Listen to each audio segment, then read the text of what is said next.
This review today is for Ambre Russe by Parfum.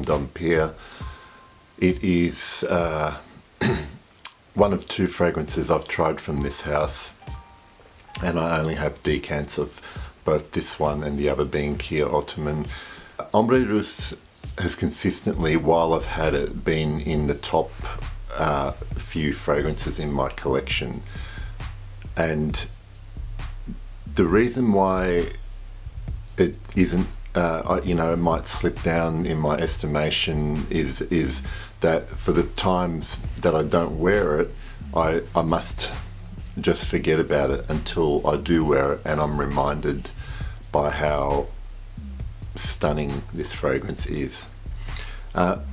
Yesterday I wore this as part of the testing for this review, and I had it on a whole day. Let's get this out the way. On me, this was still going 10-12 hours later. I mean, obviously by then it's a skin scent, but it is every time my hand moved in, because I had some on the back of my hand, every time my hand moved in the vicinity of my nose, it was there. It was there.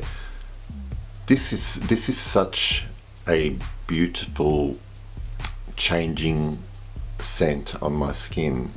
I know people love this scent generally, but it really does. To me, I'm surprised by how little it gets spoken about.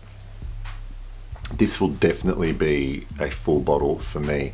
I'll talk about its development on my skin, but more importantly later what I want to talk about is how this fragrance makes me feel.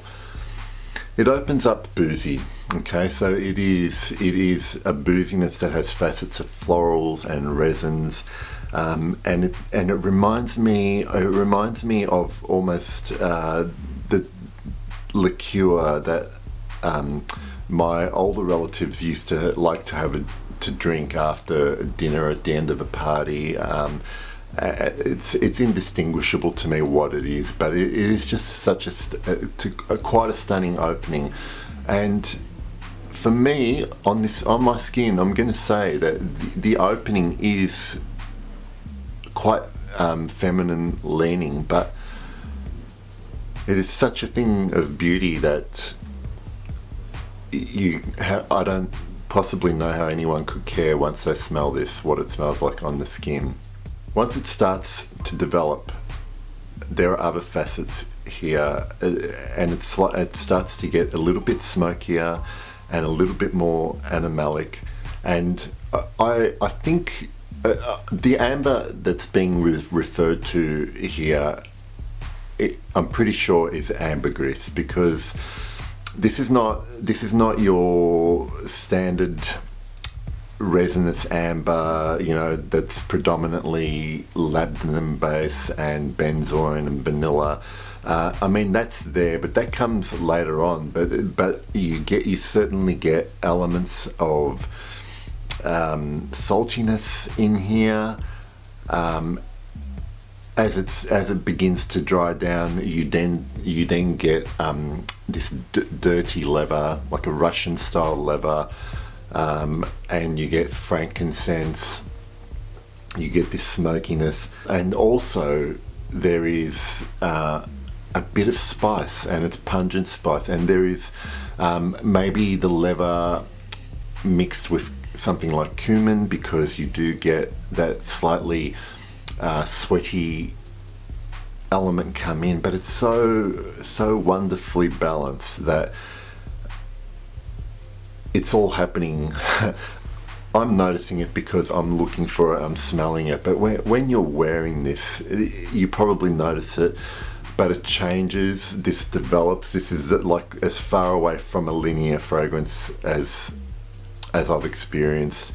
It changes, and then at some point close to the dry down, like an hour or so in, everything seems to come back together. Like you get everything.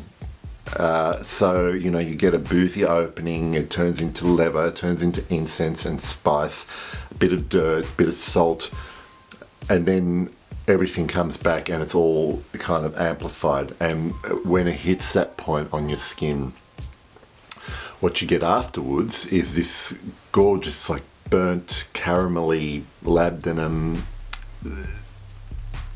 amber, resinous smell, and you want to keep going back to smell this fragrance.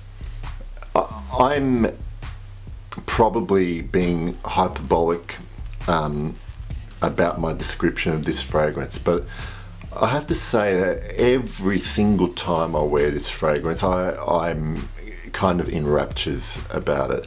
It is a warm fragrance. It probably only best suited to the colder weather, but it is such a beautiful, romantic, melancholy fragrance in the best possible way. This is not a fragrance that is, to me, a joyful fragrance. This is a fragrance you wear when you're wallowing in unrequited love and you just need some beauty around you to comfort you. It's something you need to smell with your heart rather than your head. Breaking down notes or trying to describe it it doesn't do it justice. It's just a dreamy scent, and in the words of another fragrance reviewer, I love it. And that's Ambre Russe by Parfum de Empire.